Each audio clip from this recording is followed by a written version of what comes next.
Fischl waiting for us? The time has finally come. Though it brings main Fräulein no joy to do so, there is something she must announce to the assembled populace. My loyal servants, one must bid you adieu till such time as I beckon you once more. Though we have faced many trials and tribulations together, you have all shown commendable courage in the course of duty. I feel a breeze now blows upon this place, and I feel that it blows in your honor. What? You're just gonna bail on us? With the arrival of this giant meteorite, many more people have succumbed to the slumber. Strong as the soldiers may be, they are struggling to cope, and there is demand for volunteers everywhere we turn. Main Fräulein and I shall tend to the victims on the soldiers' behalf. The rest of this investigation we place in your capable hands. Goodbye. You are a good listener. I enjoy chatting with you. To be honest, most of the other adventurers in the guild only ever talk to me when they want to hear Oz's reconnaissance reports. This little journey we had, it was a great adventure. I'm just sorry that it has to end so abruptly. Huh? You're talking a little weirder than you normally do. Oh, yikes! What am I doing? I totally broke form! What main Fräulein means to say is that the mystical mysteries that vex and perplex are bound to be effortlessly extinguished by the advent of your commendable courage and wondrous wisdom. And now Oz's translation is the one that sounds all kooky. Main Fräulein simply wishes to say that she has every confidence that you will arrive at the truth of this matter. Most indeed. My dear attendants, I hereby charge the Ritter der Verurteilung with leading you out from the darkness, back into the realm of light. Who are you calling your attendant? We will meet again. Once this matter is concluded, I propose that we all get a drink together. Well, now we're two people short. But let's not get hung up about that. The good news is I found something else out. I shaved some dust off the meteorite and used it to do another reading. It was actually really effective. These rocks have been around for hundreds, maybe even thousands of years. Leonard must have lived a very long time ago. The meteorites carry his will and can pass it on to others. In other words, centuries on from Leonard's life, and the strength of his will is not diminished one bit. A guy from the distant past with a burning ambition to scale the highest mountain. I'd be willing to bet that he was an adventurer, just like you. An adventurer? That does explain his obsession with mountain climbing. Our approach so far has been too passive, and time has been against us every step of the way. We need to change our strategy, and we need to attack this problem at its source. Paimon agrees. From now on, we need to put Leonard at the center of everything we do. Yes, because if the meteorites carry Leonard's will with them, then it's precisely as Fischl said. The rocks are, in a sense, a curse. I'm a little incredulous, but it turns out her blind guess was actually spot on. No, I'm a respectable astrologist, and I shouldn't stoop to that kind of criticism. Anyway, all we need to do now is remove the curse. Okie dokie. Since we've got a historical adventurer on our hands, Paimon thinks we should pay a visit to the Adventurers Guild. Our records show that there have been many adventurers by that name over the years. It is impossible to know which one you refer to. However, I do recall that there is a book in the library authored by someone called Leonard. Perhaps you should take a look?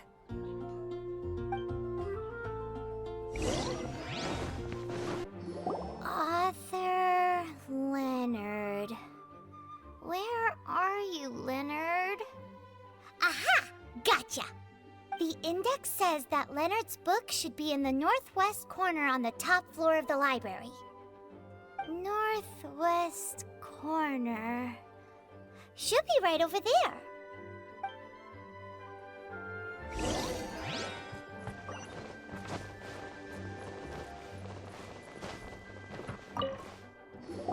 Found it! Of Mountains and Seas, a guide for adventurers written by Leonard. But the words have faded, and there are even pages missing. Paimon's got no hope of reading this. Darn. Maybe we're just wasting our time on this one. Oh, right! Yeah, Mona! She might have a better idea. Look what we found! Leonard wrote a book! Ooh, let me see.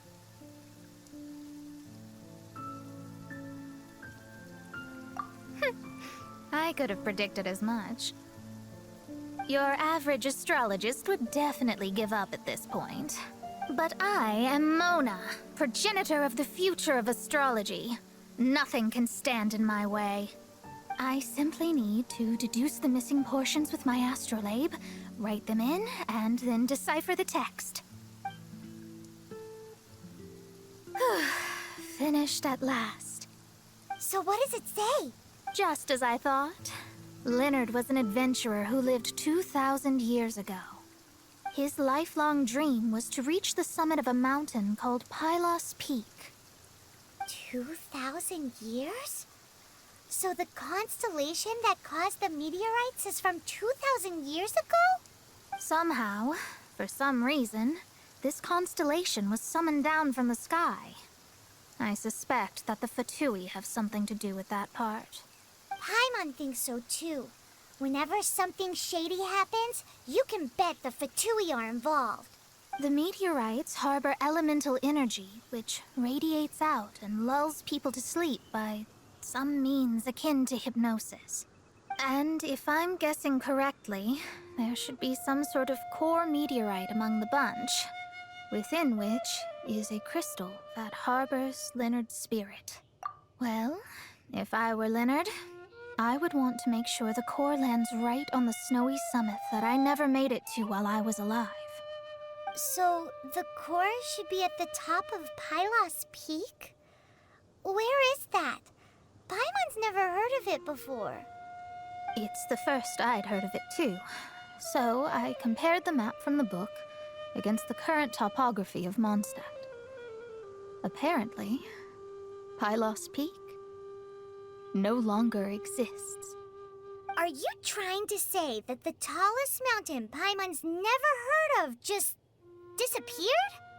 I once read somewhere that the Animo Archon, Barbados, once used his divine power to mobilize the winds and blow the ice and snow from the face of the earth. The whole landscape of Mondstadt was changed in the process. The mountains of that age were replaced by the vast stretch of ocean we see today. Still, a mountain that high, drop it into the ocean and it'll still leave a trace. The summit still reaches just above the water's surface, so the place known as Pylos Peak in Leonard's day is today known as Musk Reef. Oh, so this is Pylos Peak. Not much to show for itself now, eh? Looks like someone beat us here. Is this like a popular tourist spot, or... Ah! It's you! Huh? You again. Look at the state he's in. Was he in that dream just now? He managed to extricate himself from the dream on his own strength? How is that possible? Just because you are powerless to do something does not mean that I am. You're too late anyway. I finished my research. We knew it! This was all a dirty trick by the Fatui! Save it! No more fun and games for me today. I'll come for you when I'm good and ready. You entered the dream they've all been having, didn't you? How much do you know about Leonard? Leonard? Who's Leonard? Whatever. I have bigger fish to fry. I've discovered something far more important and far more terrifying. What? The stars, the sky, it's all a gigantic hoax. A lie. The stars are a lie. What are you talking about? Is this some kind of astrological debate between you and Mona? Because if so, surely you can come up with a better argument than the stars are a lie. Seriously, who's gonna fall for that one when you can just lift your head up at night and see them up there twinkling away? Oh, you are so naive, it kills me. Still, can't really blame you. After all, I used to believe the same thing myself. Up until a few moments ago, that is. A few moments ago? You mean... Look, I really don't have the time to do this right now. What was the Jester thinking? He must have had some inkling of what we might discover on this mission. Would it really have been so difficult to give me a little forewarning? Or maybe he just wanted to give me a fright. Time for me to go out and find the truth. So long, suckers. Oh, can you believe that guy? He calls us suckers and then he just trots off. No one disrespects me. No one. Ugh. Time to show them what you get when you cross world-class genius with pure, unadulterated rage. Wow, you fought so fiercely. Told you. That's what happens when you disrespect me. You bet I am. Paimon, you agree too, right? Did I show those Fatui who's boss or what? Sure did. Without you here, those guys would have caused us a whole lot more trouble. See? How do you like that, Harbinger? Scumbag. He seemed genuinely shaken, though. I don't think he was lying. I was always taught to talk about the false sky during astrological readings. Could there be more to such phrases than I have been led to believe? I digress. Come on, let's finish the job we came to do.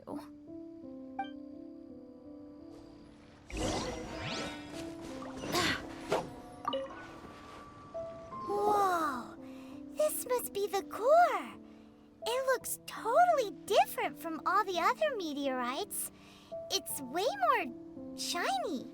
This stone harbors an unbelievable amount of elemental energy and human desire. It's the core, all right? Yes. Otherwise, the victims will never wake up. This core is the root cause of everything that has happened. Do it.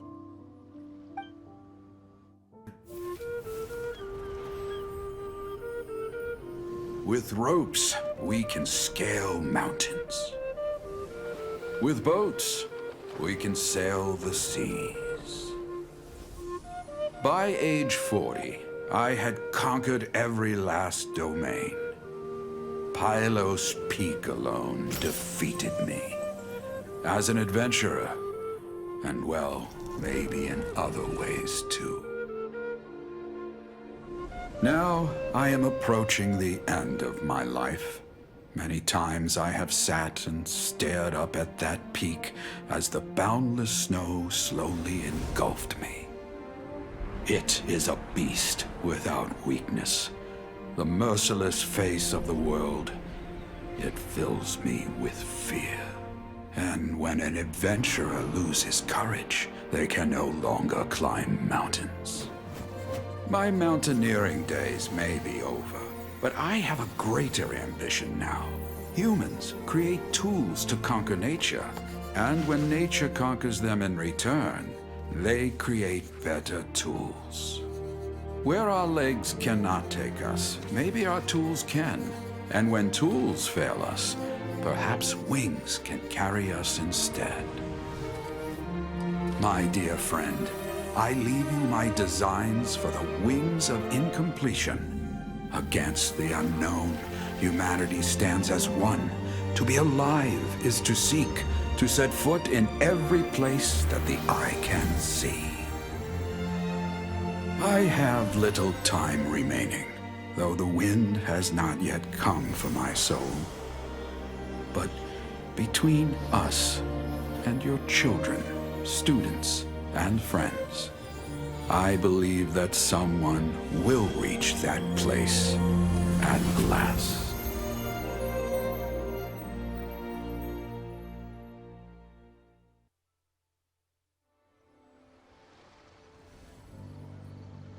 Wow. Well, that was unexpected. Who would have thought that human will can survive in the skies for millennia on end? Astrology really is an incredible thing. What makes you say that? The ability to communicate with the stars can give you access to all the secrets from throughout human history. Though, of course, very few astrologists ever reach that level. What's with the formal tone all of a sudden? And speaking of formal tone, what is the deal with that girl, Fischl? She's a curious one. Paimon thinks so too. She's so... how to put this? Yeah. Although, if you think about it, seems she was right all along. Is she one of these people who uses the wrong method but still gets the right answer?